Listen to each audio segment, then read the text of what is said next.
Hey, just a quick note to let you know that this video is a pre-recorded live event. If you'd like to join our upcoming events, such as demos and office hours, you can check out our schedule on our support page. Hope you find this video helpful and look forward to seeing you in our next event.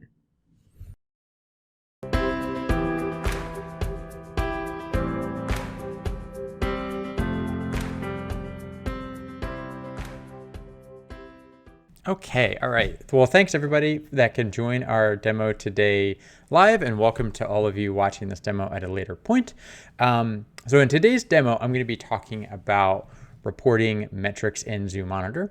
And it's a pretty good time to be talking about reporting metrics in ZooMonitor because we actually, as of the recording of this video in June 2023, just released some new metrics in ZooMonitor. So we just introduced percent of visible time as a new metric available for your reports in ZooMonitor. And so I think it would be good to just take a step back and kind of go through the different reports in ZooMonitor and all of the different metrics of those reports. So let's start with that quick overview, and then I'm going to jump in and generate some of those reports in ZooMonitor and show you how to set them up. Okay, so I think for our first report that I will go over quickly here is our heat maps. So with our heat maps, let me move this out of the way. With our heat maps, there isn't actually a metric being calculated here, so not that important for our reporting metrics one, but I did want to cover this really quick because it is one of our reports and you might have questions about this one here. So if you're not familiar with the heat map, I have a picture there on the left of what that looks like for our pygmy hippos. This is a report that is available for your space use data in ZooMonitor, and that can be recorded through all occurrence sampling or through the interval sampling. So both of those, you can record that data either plotting locations whenever a behavior is occurring, which would be the all occurrence, or you can plot those locations at specific time points, which is the interval sampling there.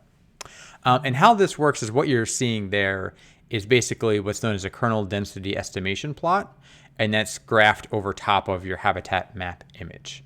I'm not going to get into the details of how kernel density estimation plots work, but you can certainly look up those. The heat maps in ZooMonitor, it's a plugin that can handle, we know, at least 40,000 data points. We don't know what the upper limit there is, but certainly can handle quite a lot of data points. And the last thing I'll just mention about heat maps is if you are interested in making any sort of custom heat maps, we do actually have a guide available on our resource library of how you can create these in Microsoft Excel. And it's surprisingly easy to do. And it does need to be a newer version of Microsoft Excel, just as a caveat, 2016 and later. And it does need to be the PC version of Microsoft Excel. The Mac version does not have that report ability there. But you can certainly get more details there in the resource library. So the next report that I wanted to talk about is our behavior budget report. So we call it a behavior budget. It's also just a general time budget report here. And so you can see an example here with our pygmy hippos on the left, and this is showing our amount of time that their behaviors are distributing across time for each of their behaviors in their ethogram. So you can see we have quite a few behaviors on the x-axis for our pygmy hippos that we record. And there are different calculations here depending on your data type. So unlike with the heat map before in the space use data, that's just plotting those locations. It doesn't matter if you plot it on an interval basis or an all occurrence, it's still going to be the same. This is different based on what your data type is. So for the first one there, for all occurrence data, so if you're recording behaviors whenever they occur, that gets calculated as a rate. And so that rate calculation in ZooMonitor is the total number of occurrences that all occurrence behavior occurred during that session. And that's divided by the total duration of the session in minutes. And so that is your rate, right? So that first part of it, that total number of occurrences of a behavior, that's a frequency value. But then when you adjust it by a time value, that total duration of the session in minutes, how many minutes was the session, that's when it turns into a rate. And so that's occurrences per minute is that calculation, that metric there. The interval and continuous data types, it's a different calculation. So there we're looking at the full amount of time, what percentage of that time was dedicated to a specific behavior. And so the way that those are calculated is for interval data, the percent of time is the number of intervals that a behavior occurred divided by the total number of intervals scored during that session. So one thing to note there with that denominator, it's the total number of intervals scored during that session. So if you miss scoring in a couple intervals on that channel, it would not count those in your percentage. So let's say you're recording 10 intervals for an observation, and let's say you missed recording any data, any behavior for one interval, and you had 9 intervals total recorded, and let's say a behavior occurred 9 times, right? Let's say they were inactive. That would still be 100%, even though it is only 9 and it's not the full 10, because you only scored 9 intervals there. So just keep that in mind there, that it is adjusting for if you missed scoring in an interval during your session, one of those channels you missed. The continuous calculation for that is pretty similar. So instead of the number of intervals there, it's the duration of time of that behavior. So it's taking every single bout that is calculated. And so in your ZooMonitor export, you can get that level of detail for each bout that you record, that duration of time, if you would like that. What it is doing is it's taking all of those bouts of how much time was spent, and then it is summing those. So you're getting the total duration of time that that behavior occurred during a session. And then you're just dividing that by the total duration of the session, right? So how much time in the behavior divided by how long you were watching the animals. And in that denominator too, just like with the interval calculation that I just mentioned, it is taking the total duration of time that that channel had behaviors being scored.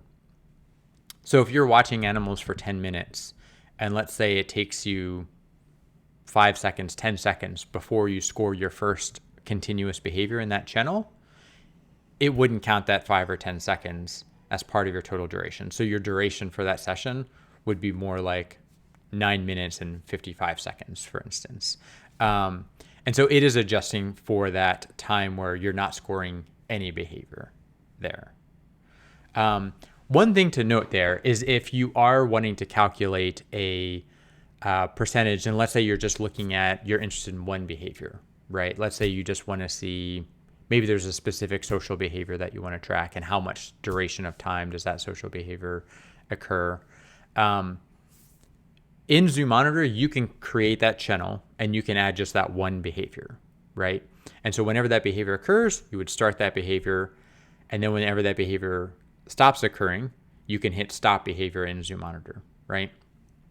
However, if you are using the built-in reports, I would advise adding a second behavior called no behavior, right? And it's for that very reason that I just mentioned with this calculation, because the duration of time, you want the duration of time to be your full channel there. And so if you have the behavior of interest, and then you have something called no behavior or other behavior, whatever you want to call it, the total amount of time that you're scoring that channel would still be close to your full session time, right? Because you want a percentage of how much did the behavior of interest occur out of your total time. So just something to consider there if you are trying to use continuous recording for a very specific behavior and not for a full ethogram. And our newest metric to join the party here is percent of visible time. And so this is one that, we've certainly heard from a lot of users that it's a really important metric to add. And, it has a lot of value for situations where you have maybe seasonality. Obviously for a lot of our zoos in more northern climates, animals are going to be potentially more visible during the summer months than maybe during the winter months, where they might have access to indoor areas that might be out of view and you might not be able to see them as much. You might also have changes in visibility based on individual, right? Maybe there is one individual for a particular reason uses indoor areas a lot more. And so comparing those time budgets, where that visibility changes between either periods of the year, seasons, or between individuals, it can be challenging, right? And so that's where this percent of visible time comes in, and it's a helpful metric to kind of make all else being equal, what was the percentage of time for just that visible portion of time. And so the way that this gets calculated in ZooMonitor is it is excluding, it's basically the same calculation as the percent of time, but what it's doing is in the denominator calculation there, that total number of intervals scored, it's excluding the behaviors classified as not visible behaviors. And so maybe you're wondering, well, how do I classify my behaviors as not visible? And I will get into that when we jump into ZooMonitor. So that's a new feature available. To use the percent of visible time, you will have to go into your project and you will have to specify and tell ZooMonitor, these are the behaviors that are the not visible behaviors, right? You may call them different things. For us at Lincoln Park Zoo, we call it animal not visible and behavior obscured. Those are our two behaviors that we use to define our not visible category. But they might have different names in your ethogram. And these calculations here are all calculated on a per session basis and then averaged across those sessions to generate a mean value for each individual. And so that's what you're seeing here in the behavior budget. That's the column height there is those mean values for each individual. And for our pygmy hippos here, this was Annie and Howie. And then we have one last graph here, our target behavior plot. And so the target behavior plot is using the same exact metrics that I just went over. So it's still the same rate with the same calculation as in behavior budget. And it's still the same percent of time and percent of visible time calculations as the behavior budget. The key difference here is that unlike with the behavior budget, where you have that data calculated per session and then you're averaging it for that individual, this is plotting all of those individual session values. So if you want to look at those raw data calculations, what did it calculate, for a specific session, you could actually see that here in this graph. And so on the left is what the target behavior graph could look like. That is complete nonsense, right? That's a bowl of spaghetti thrown onto an X and Y axis. That doesn't really help anyone. And so really when you're calculating and you're generating your target behavior plots, you're going to want to filter them down. So if we take the same data set, same project here, and we were to look at, for instance, filtering it by one of our individuals, Annie, who I love dearly, our pygmy hippo, and just a few behaviors there, just looking at when is she walking and when is she swimming, basically when is she active, right? There you can make a lot more sense out of that information now. So now if we wanted to know what were the sessions that she was seen active, you can see that right there and how much time she was spent active. So just a word of advice, if you are using the target behavior plot and you hit generate report and it's like what I just showed you and it doesn't make any sense, just remember you can obviously have a lot of power and filtering in the reports there, and certainly you can filter it down, and that will probably help with the interpretation there. Okay, so with that, I think let's jump into ZooMonitor and I can show you and we can run some of these reports really quick. Okay, so here we are in ZooMonitor admin. We're looking at the reports or the analytics page here, and you can see we have our two types of analytics here, our reports and our reliability analysis. And so what we're going to do today is go into our reports here. And we are going to, of course, not surprising anyone, go to Pygmy Hippos. And you can see we have in ZooMonitor here our three report types that I just mentioned, our behavior budget, target behavior, and our heat map.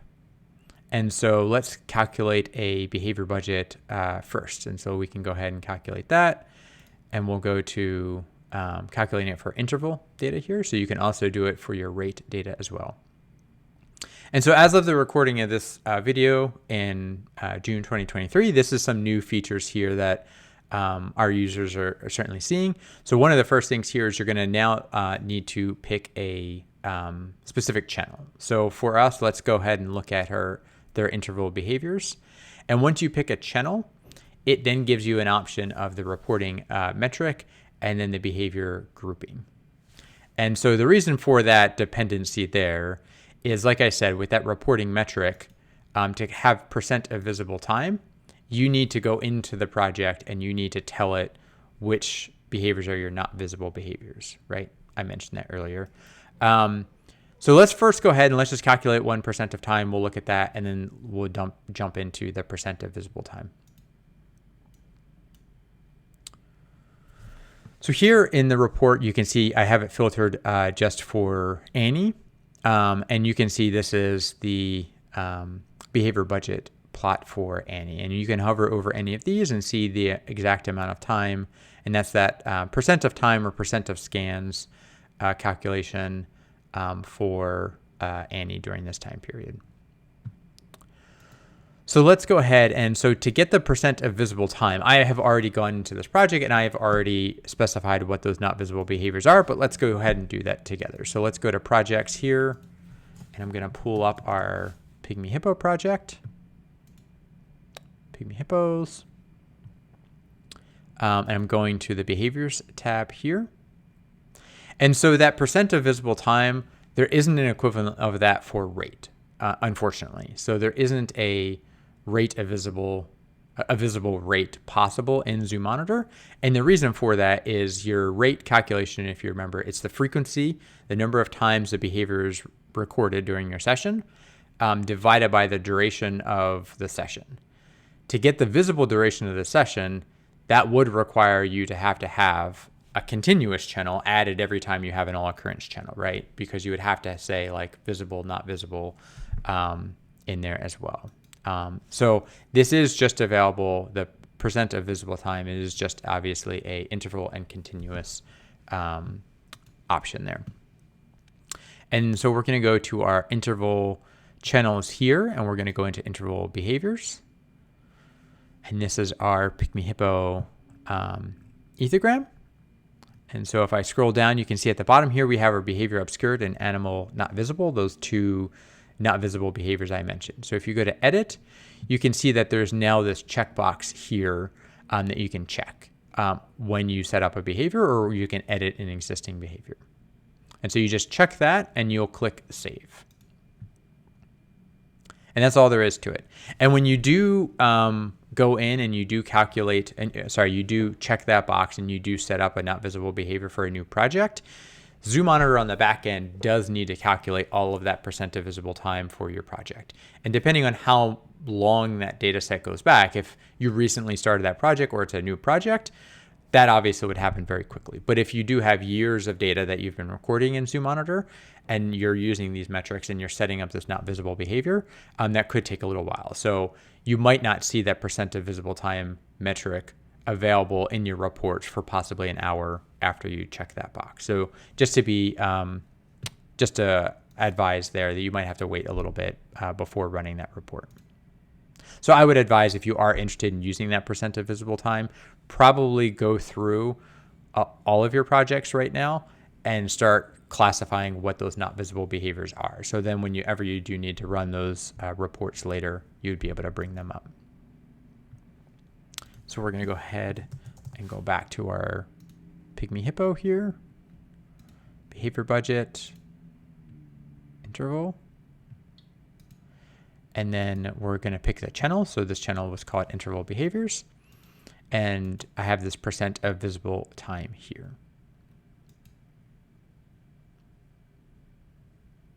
And so you can see these numbers, probably you can't see that easily, but these numbers are slightly different than the last graph that I showed you. And the number of sessions is actually slightly less because there were some sessions where Annie was not viewed as visible at all. And so those are actually excluded here.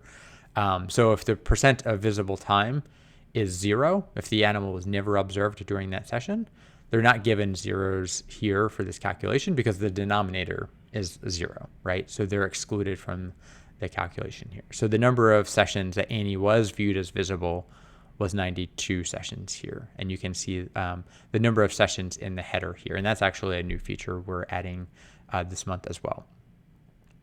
And you can see over here too, the y-axis updates here, the percent of visible scans per session. So that's basically how to calculate those different reports and use those different metrics in your built-in reports in ZooMonitor. I did just want to plug really quickly.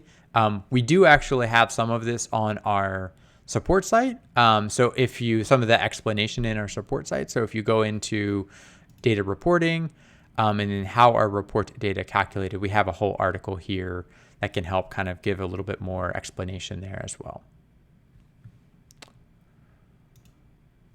Okay, so those are just a few of the different ways you can calculate metrics in ZooMonitor. So of course, if you have any questions about your ZooMonitor data, feel free to always reach out to us. And I hope you found that video helpful. All right, thanks for watching. Hey, thanks for watching. If you like that video, be sure to hit the like button and subscribe to our channel to be notified when we release more videos. If you have any questions about ZooMonitor, you can always feel free to contact us at ZooMonitor@lpzoo.org. Thanks.